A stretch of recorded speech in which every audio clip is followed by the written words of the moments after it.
네, 오늘 우리가 읽은 말씀을 가지고 예수님을 찾고 발견한 사람들이라는 제목으로 말씀을 함께 나누고자 합니다. 네, 해마다 성탄절이 되면 성탄 축하 발표회를 하죠. 오늘도 우리 오후 예배 때 우리 주일학교에 또 청년들이 준비한 우리 성탄 축하 발표회를 우리가 가지는데요. 그때가 되면 늘 제 어렸을 때는 성극을 하기로 했습니다. 성극. 그래서 연극이죠. 그래서 예수님이 나심을 축하하고 그리고 모두가 함께 기뻐하는 그 성극을 했습니다. 그래서 저도 늘 이제 성극을 하고 또 그렇게 연기를 했었는데요. 그거를 통하여서 무대 앞에 계속 서고 그러다 보니까 또 이 무대가 익숙해진 것 같습니다. 아무튼 그 성극에 나오는 단골 주제가 무엇입니까? 바로 예수님의 탄생이죠. 예수님의 탄생 때 등장하는 인물들이 있습니다. 누굴까요? 그렇죠. 요셉과 마리아 그리고 아기 예수님. 근데 아기 예수님을 연기할 수 없으니까 늘 인형 가지고 했습니다. 그렇죠? 인형을 바구니에다가 올려놓고 그렇게 했던 걸 기억하는데 또 누가 등장합니까? 동방박사들. 그렇죠? 예, 역시 빠르시네. 예. 동방박사들이 등장하고 또 동방박사들 아니면 목자들. 혹시 그리고 또 당나귀를 연기하신 분 없으십니까? 당나귀, 나귀를 타고 동방박사들이 찾아왔었죠. 아무튼 저도 동방박사들을 연기를 했습니다. 근데 항상 저는 선곡에 대한 안 좋은 기억들이 있습니다. 대사를 까먹어가지고 선곡을 망쳤던 기억이 있습니다. 제 차례인데 저는 다른 애 차례인 줄 알고 옆에 사람 니라고 막 그렇게 중간에 그렇게 하다가 알고 보니까 저 차례로 했습니다. 참 얼마나 민망하든지 저 때문에 망쳤던 그 선극. 그래도 성도님들이 참 기쁘게 봐주시고 또 칭찬해 주셔가지고 그렇게 잘 할 수 있었던 것 같습니다. 아무튼 이 성탄절에 단골 손님으로 등장하는 인물이 바로 동방박사들이죠. 그리고 늘 이 예수님 탄생을 그린 그림에도 등장하고 또 성탄절 카드에도 앞표지에 그림에 등장하는 사람이 꼭 동방박사들입니다. 그런데 재미있는 것은요, 여러분들 실제로 이 박사들에 대해서 우리가 아는 바가 거의 없다라는 것입니다. 왜 박사였을까? 그렇죠? 이 동방에서 온 박사들이 누구일까요? 박사라고 해석된 단어는 이 헬라어 마고스라는 단어인데요. 실제로 이 단어는 바로 wise man, 현자, 현인, 지혜자를 뜻합니다. 근데 그 당시의 지혜자는 누구였느냐? 천체 움직임을 조사하고 해석하는 사람들이었습니다. 그러니까 그들을 지혜자라고 불렀던 게 왜냐? 천체 움직임을 보고 앞날을 예측하고 지금 현 상황을 해석하는 사람들이 바로 이 와이즈맨, 현자였거든요. 그러다 보니까 많은 사람들이 그 사람들을 의지하고 그렇게 그 사람들에게 많은 그런 의견을 물으려고 왔던 것 같습니다.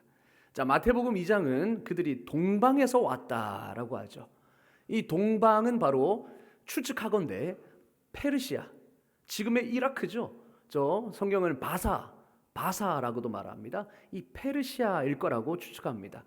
확신할 수는 없지만 일리가 있는 것은 그 당시에 페르시아가 이 천체를 보는 이 교회 굉장히 또 천문학이 발달했다고 합니다.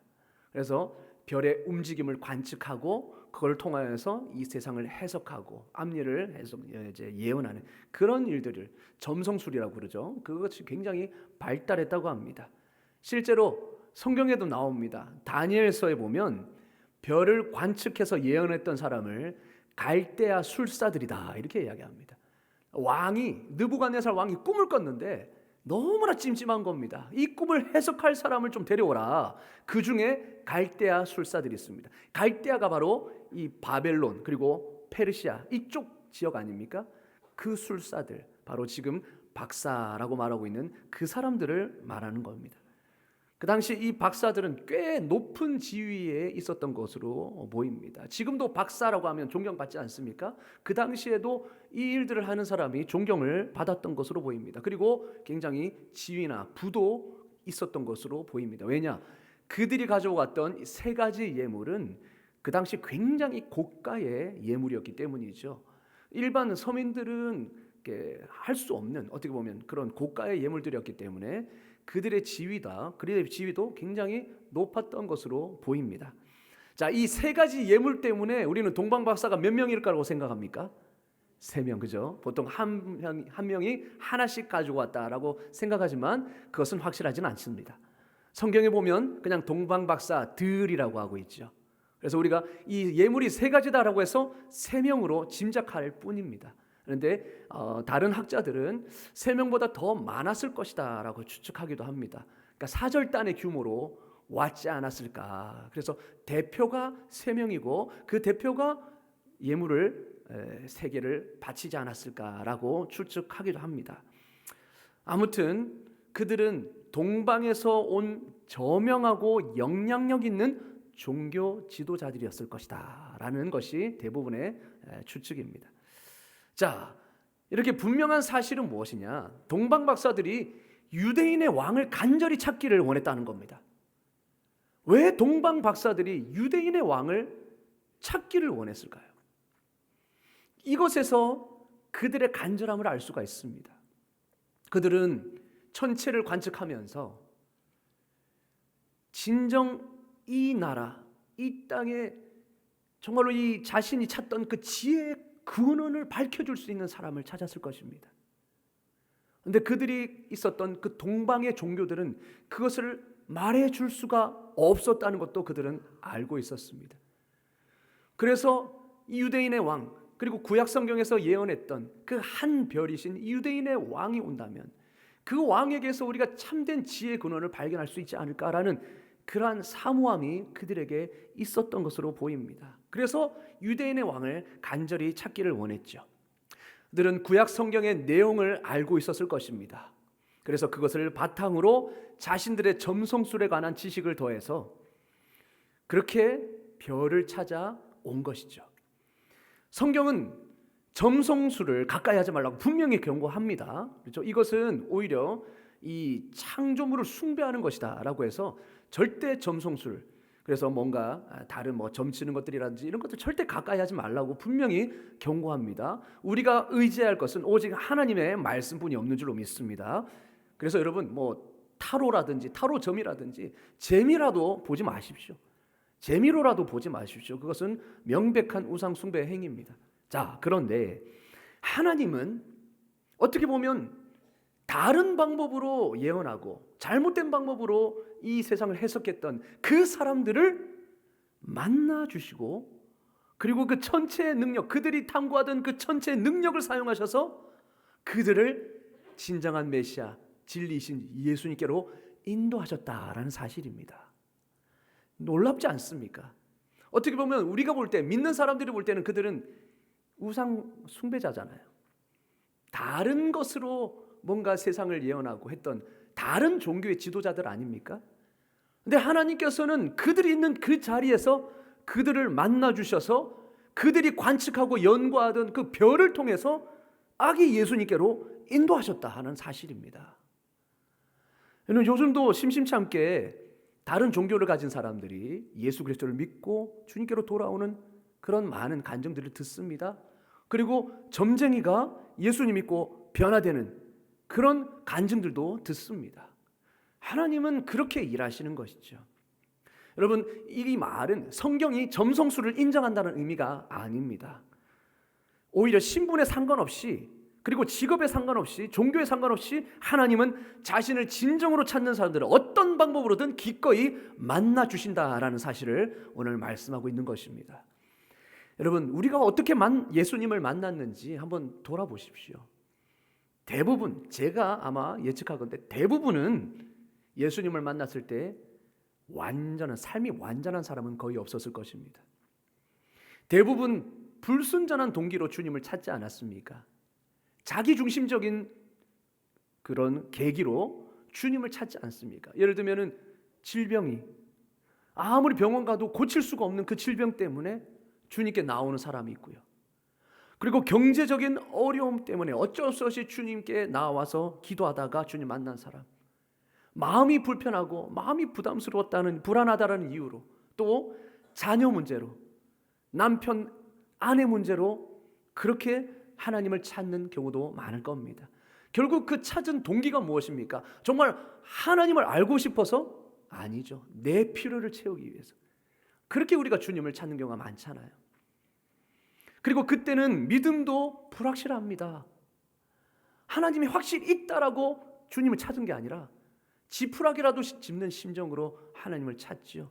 믿음도 불확실합니다. 그래서 제가 아는 분은, 제가 말씀을 드렸지만 목 디스크가 심하신 분이 계셨는데요, 어느 병원에 가도 못 고치는 겁니다. 그러다가 우리 어머니를 만났어요. 어머니에게 전도를 받았는데 어머니가 뭐라고 전도했냐면, 한 달만 교회 나와봐라. 한 달 교회 나와서 기도해보고 만약에 한 달이 지나도 이 병 못 고치면 그때는 교회 안 나와도 된다. 그러니 내 말 그냥 속는 셈 치고 한 달만 교회 한번 나와보자, 이렇게 전도하셨어요.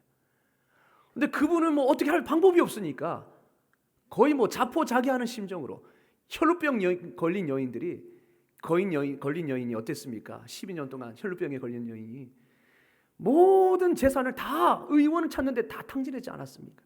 그래도 안 되니까 결국 누구에게로 나옵니까? 예수님께로. 그렇죠? 마찬가지로 그분도 울며 겨자 먹기 심정으로 그렇게 교회를 찾아온 겁니다. 그랬다가 진짜 한 달 되는 그 시점에 기도하다가 주님을 만났죠. 그렇게 우리에게는 어떻게 보면 우리가 주님을 찾는 동기도 불순전한 경우가 많다라는 겁니다. 그럼에도 감사한 것은 뭐냐?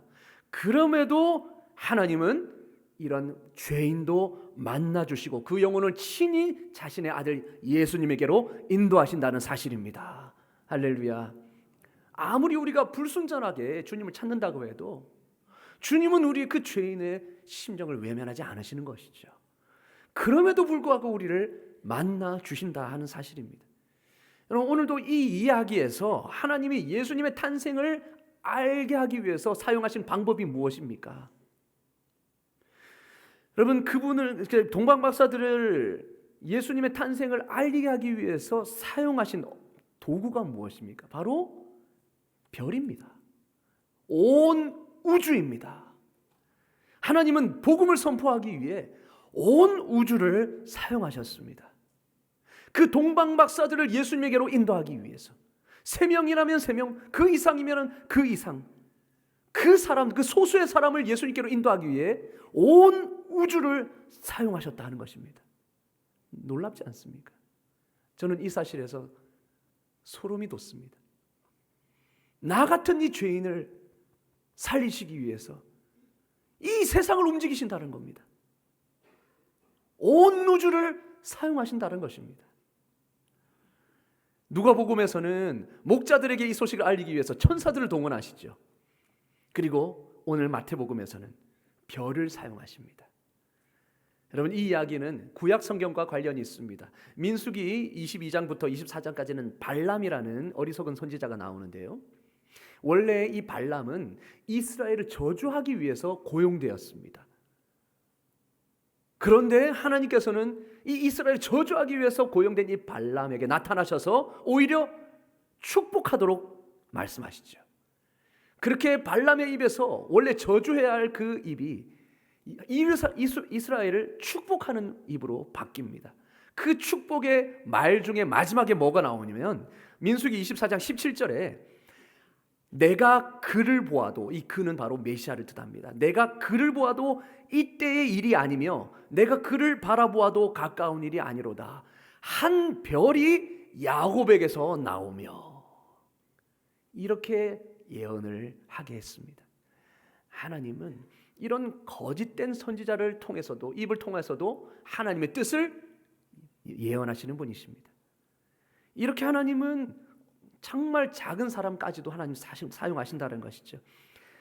자신의 백성에게 불과 기둥으로 나타나신 하나님, 광야에서 어디로 갈지 몰라 방황하는 그 이스라엘 백성에게 낮에는 구름 기둥으로, 밤에는 불 기둥으로 세밀하게 갈 길을 지도하신 하나님께서 지금도 여전히 잃어버린 양들을 위해서 하늘을 열어 젖히시고 그것을 통하여서 예수님에게로 인도하신다라는 사실을 오늘 말씀을 통해서 볼 수가 있습니다.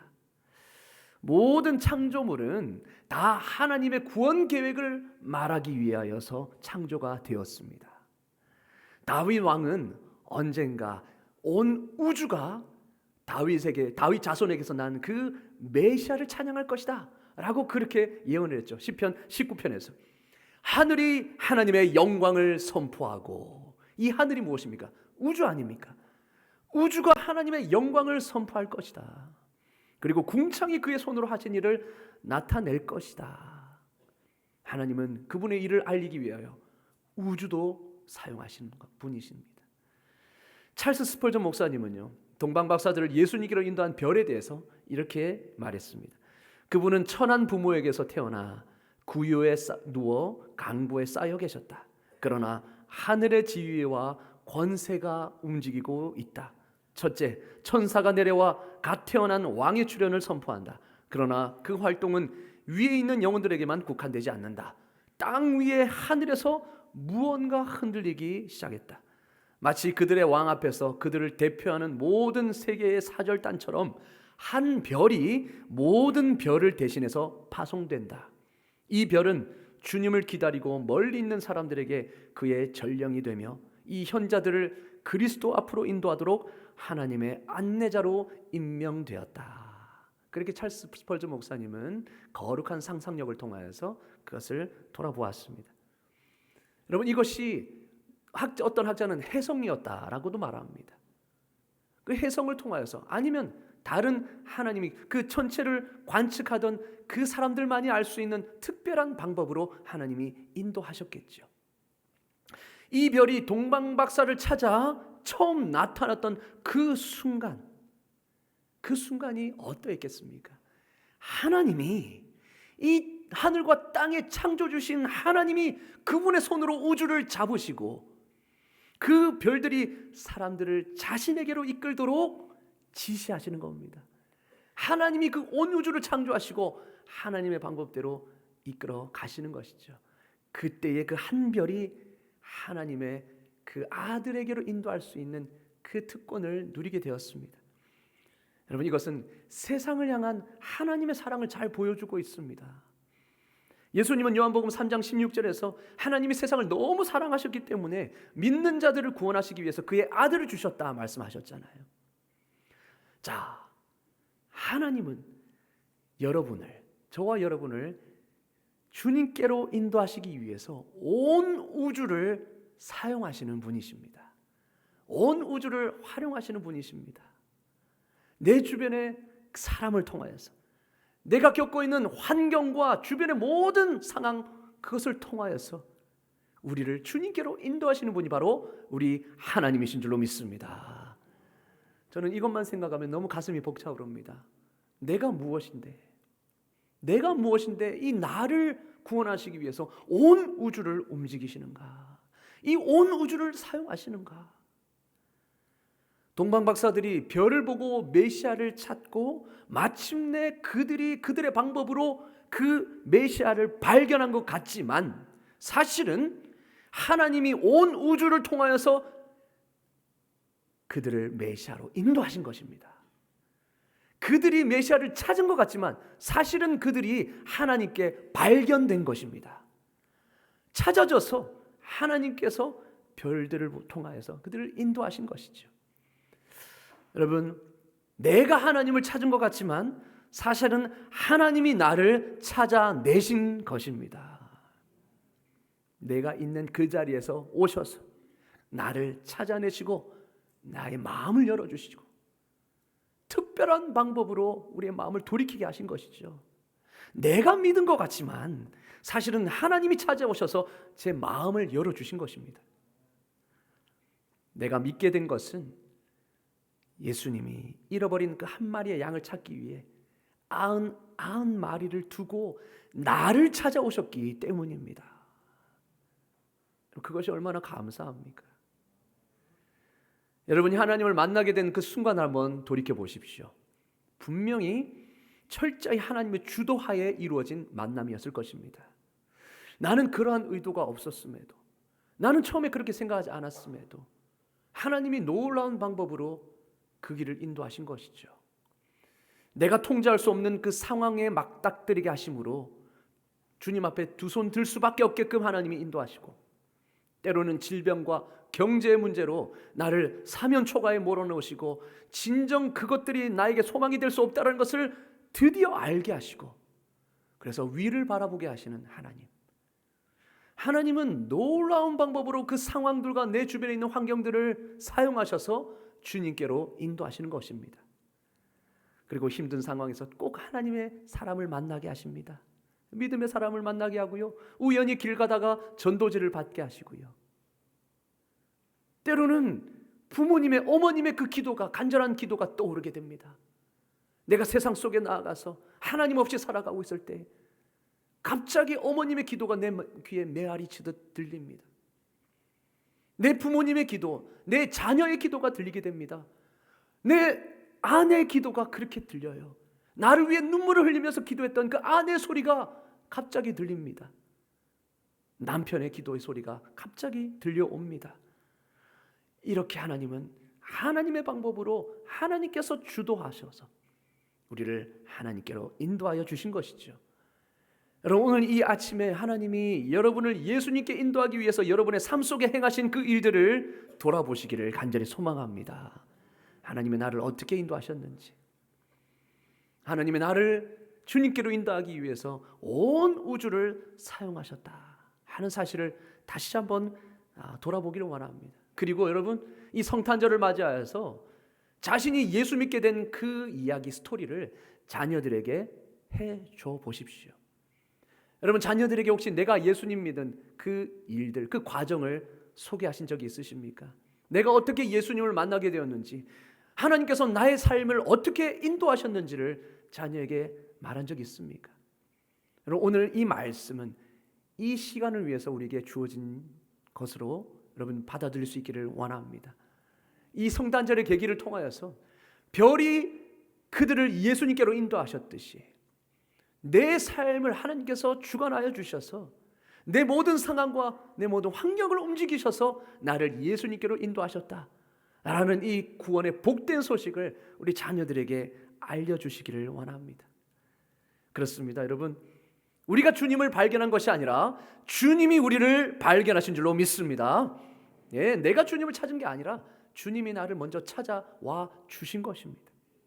그래서 닫혀있던 내 문을 여시고 주님께서 들어와 주셨기 때문에 내가 주님을 영접할 수 있었던 것 아니겠습니까?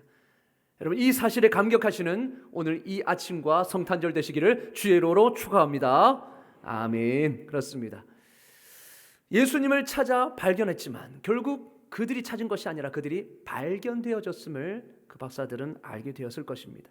그리고 예수님을 보고 그들은 경배를 돌렸습니다. 베들레헴에서 장면을 한번 생각해 보십시다. 동방 박사들은 모든 면에서 현명하고 교양이 있는 세련된 자들이었습니다. 덕망이 있는 자였죠. 존경받는 자들이었습니다. 사회적 지위가 있었습니다. 그리고 부도 있었습니다. 이들이 별을 찾아왔을 때에 여러분 어떤 장면을 상상했겠습니까?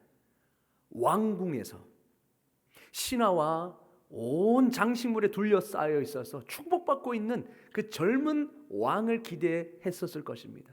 그런데 막상 정작 이들이 별을 찾아 발견한 것은 무엇이었습니까? 조용한 동네, 아무도 주목하지 않는 가난한 가족이었습니다. 남루한 옷차림에 그저 허름한 강부에 씌어있는 아기 예수. 보통은 이 모습에 실망하지 않겠습니까? 덕망 있고 존경받는 사람이, 권세가 있는 사람이 먼 길을 달려왔는데 자신의 예상이 아니라 너무 초라하고 가난한 가족들이 앞에 있는 거예요. 빈손으로 왔습니까? 아닙니다. 엄청난 비싼 예물을 들고 찾아왔습니다.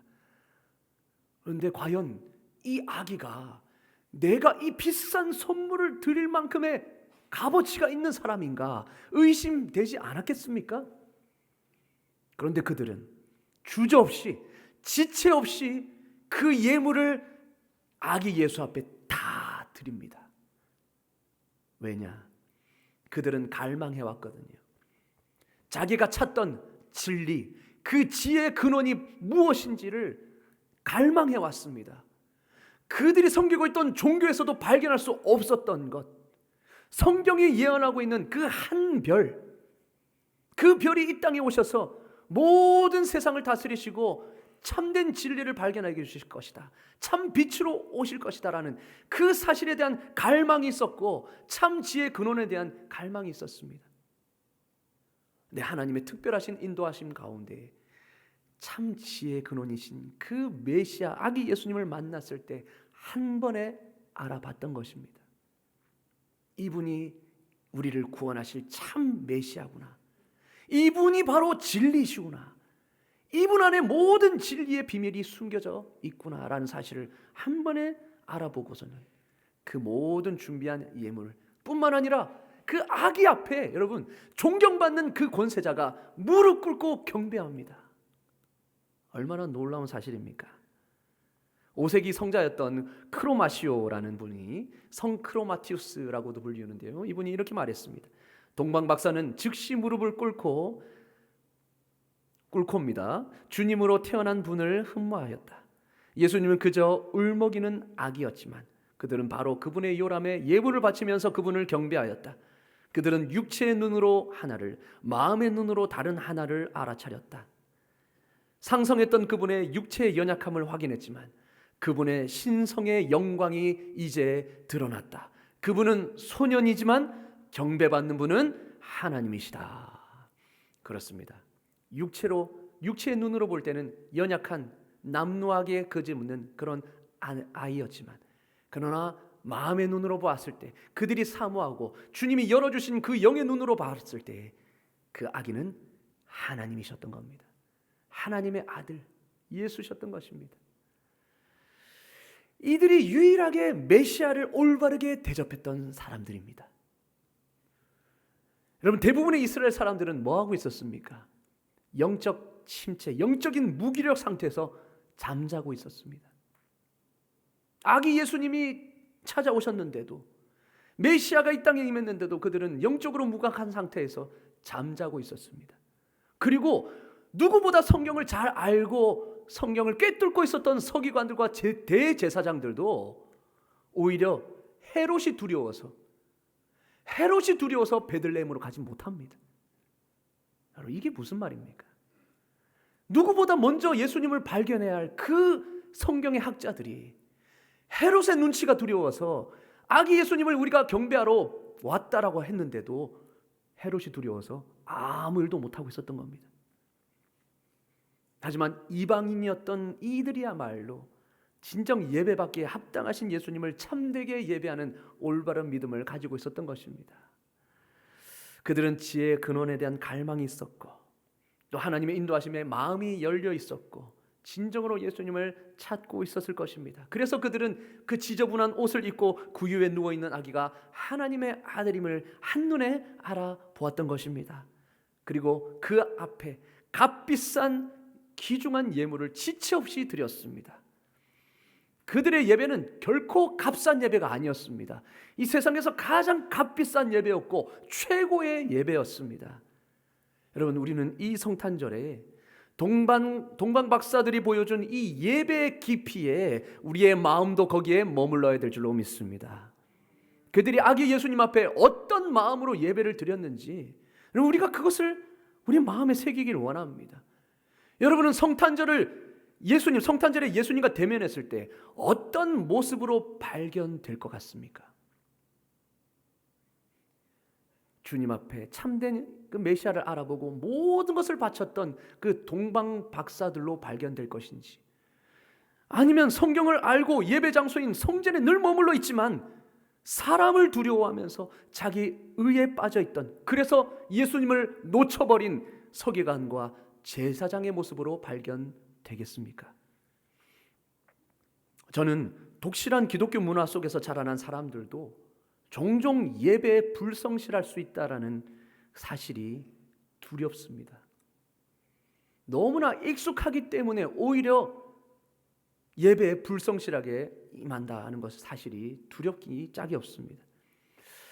우리는 주일마다 감동 없이 찬양을 부르고 지루해하면서 그저 예배를 드렸다는 자기 만족에 머무를 때가 많잖아요. 오히려 새가족분들이 예배에 대해서 신기한 눈으로 경이감을 가지고 그렇게 귀를 쫑긋 세워서 듣는 경우가 많습니다. 근데 우리는 너무 익숙하다는 이유로, 너무 잘한다는 이유로 예배를 너무 값싸게 드리고 있지는 않는지요? 만일 예수님이 참된 왕이시라면, 그리고 그분이 진정 하나님의 약속하신 그 언약의 성취시고, 그리고 사람들을 죄에서 구원하시는 세상의 빛이시라면, 그분은 우리의 모든 몸과 영혼을 받기에 합당하신 분 아닙니까? 최고의 예배를 받으시기에 합당한 분 아니십니까? 여러분, 우리에게도 동방박사와 같은 그런 진정한 예배자의 마음이 있기를 주의 이름으로 축원합니다. 아멘. 그렇습니다. 진리에 대한 갈급함과 간절함이 있어야죠. 정말 예수님 안에 참된 지식이 있고 참된 진리가 있다. 그분 안에서만 우리의 근원적인 불안감과 두려움이 해소될 수 있다. 그분이 그 두려움과 불안을 해소하기 위해서, 없애기 위해서 이 땅에 구원의 불로 임하시지 않으셨습니까? 그 예수님 안에서 내가 찾던 그 진리, 그 갈급함의 비밀을 발견하는 그 사모함이 예배 가운데 있어야 될 줄로 믿습니다. 그래서 하나님의 말씀이 들려질 때에 그 말씀이 정말인가, 그 말씀이 정말 내가 의지할 말씀인가, 이런 귀를 쫑긋 세워서, 그래서 그 말씀이 진짜 옳은가 상고했던 베레아 사람들처럼 우리가 그렇게 예배의 자세로 나아가야 되지 않겠습니까? 여러분, 어떤 의미에서 동방박사들의 이 머나먼 여정은 우리에게 필요한 것입니다.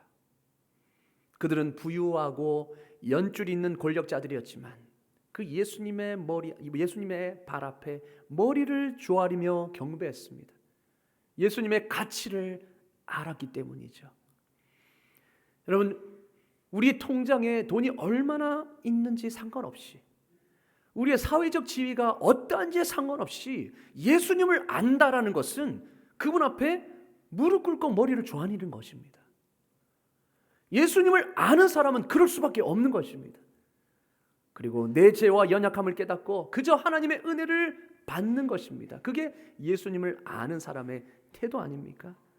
하나님은 교만한 자를 거부하시지만 겸손한 자에게는 은혜를 베푸시는 분이신 줄로 믿습니다. 아멘. 오늘 우리에게도 이 동방박사의 여정이 필요합니다. 멀고 험한 그 길을 오랜 시간 걸려왔습니다. 그리고 그들이 생각했던 그 모습은 아니었지만 그 남루하고 비천한 그 가난한 가족 앞에 있는 그 아기 예수님을 발견했을 때에 자신의 지위의 여하를 막론하고 그 앞에 무릎을 꿇고 머리를 조아려 최고의 경배를 올려드렸습니다. 희생과 헌신과 대가를 기꺼이 치렀던 거죠. 하지만 우리는 조금만 거리가 멀어도 교회 오기에 힘들어하지 않습니까? 예배가 조금 길거나 루즈해지고 내 기대와 맞지 않으면 우리는 실망하지 않습니까? 어느새 예배 위에 우리가 관망하는 자세로 있지는 않습니까? 우리가 드리는 예배가 점점 값싼 예배가 되어가고 있지는 않은지요? 우리가 받은 이 구원이 값싸지 않은데, 너무나 값비싼 구원인데 우리는 주님 앞에 너무나 값싼 예배를 드리고 있지 않느냐 하는 것입니다. 오늘 박사들은 정말로 최고의 예배를 드렸습니다. 값비싼 예배를 드렸습니다. 오는 길의 모든 여정과 그 과정에서 뿐만 아니라 예수님 앞에서도 값비싼 예배를 드렸습니다. 아무도 동방박사에게 헌물을 강요하지 않았습니다. 그럼에도 자발적으로 드렸죠. 하나님의 영이 그들을 자신의 소유에서 자유롭게 해주셔서 그 비싼 그 계산이 아니라 그저 왕이신 그 예수님 앞에 모든 것을 아까워하지 않고 기꺼이 드렸습니다. 여러분, 우리도 그렇게 되기를 원합니다. 여러분, 헌물이 우리를 예수님께 인도하지는 않습니다. 그러나 우리가 드린 헌물은, 우리가 드린 예물은 우리가 예수님을 만났다라는 가장 확실한 증거가 되는 것입니다. 이 같은 이유로 우리 그리스도인들은 늘 성탄절에 좋은 전통을 가지고 있죠. 성탄절을 맞아서 카드를 쓰는 것입니다. 그리고 카드와 함께 선물을 전해주는 것입니다. 여러분, 우리의 왕이 오셨습니다. 우리의 왕이 오셨기 때문에 이 기쁨을 어떻게 우리가 사람들에게 표현할 수 있습니까? 바로 선물이죠. 우리의 기쁜 마음에서 우리의 손으로 그 마음이 이어지고 우리의 손에서 다른 사람들의 마음으로 그 기쁨이 이어지는 것, 이것이 성탄절의 전통입니다. 여러분, 우리가 이번에 성탄절을 맞이하여서 우리 자녀에게 나를 인도하시는 그 하나님의 놀라운 섭리, 온 우주를 사용하셔서 우리를 예수님께 인도하신 그 이야기뿐만 아니라 그 이야기와 함께 그 기쁨, 왕으로 오신 그 예수님에 대한 그 기쁨을 우리의 손으로 표현하시기 바랍니다. 우리 자녀들에게 사랑으로 표현하시고 우리 이웃들에게, 도움이 필요한 자들에게 우리의 손으로 그 마음을 전달함을 통하여서 이 기쁨이 그들에게도 전달되는 축복이 있기를 주의 이름으로 축원합니다. 아멘. 그것이 바로 주님 앞에 최고의 예배일 것입니다. 그리고 이것을 통하여서 그들도, 믿지 않는 그들도 우리의 예배에 전염되어서 함께 주님을 기뻐하게 될 것입니다. 여러분, 우리가 받을 선물만 기대하지 아니하고 선물을 드림으로써 왕이 오심을 기뻐할 수 있는 저와 여러분 되기를 주의 이름으로 축원합니다. 아멘. 그럼으로써 우리 모두 주님 앞에 동방 박사와 같이 진정한 예배자로 발견되시기를 주님의 이름으로 축복합니다. 아멘. 기도하겠습니다. 하나님 아버지, 온 우주 만물을 통해 동방 박사들을 자신에게로 이끄시고 우리를 사랑하셔서 온 우주와 모든 방법을 동원하여 주님께로 인도하여 주신 그 크신 은혜에 감사와 찬양을 올려드립니다.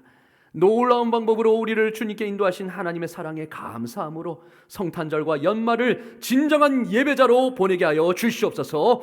값비싼 예배로 아기 예수님께 경배한 동방 박사들처럼 우리도 가장 값비싼 예배로 우리의 구원자이신 주님께 경배드리게 하여 주시옵소서. 예수 그리스도의 이름으로 기도드리옵나이다. 아멘.